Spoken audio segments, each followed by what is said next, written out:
Il y a d'abord la peur. Il y a aussi l'envie. Nous vibrons de voir ces garçons naviguer sans escale ni assistance, seuls, face à leur chrono.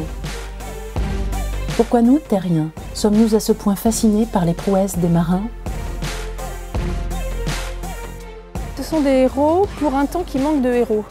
Il faut relier ça avec, si vous voulez, ce qu'on appelle aussi parfois le besoin d'épopée. Nous vivons dans justement des espaces confinés, des vies privées, des vies ouatées.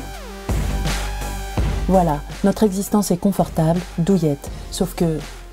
Elle est un peu privée d'autre chose, c'est-à-dire le risque du grand, de vivre en grand. Les Américains ont une expression formidable, bigger than life. Il y a un moment donné où il faut que ça soit plus gros que la vie quotidienne, plus en grand, plus en cinémascope, si vous voulez.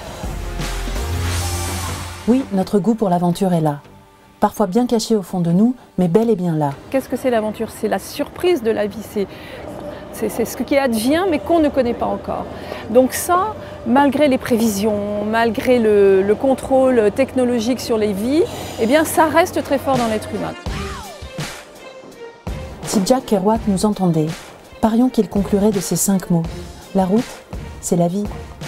À bon entendeur, les amis. Voilà, en plein passage du Cap Horn.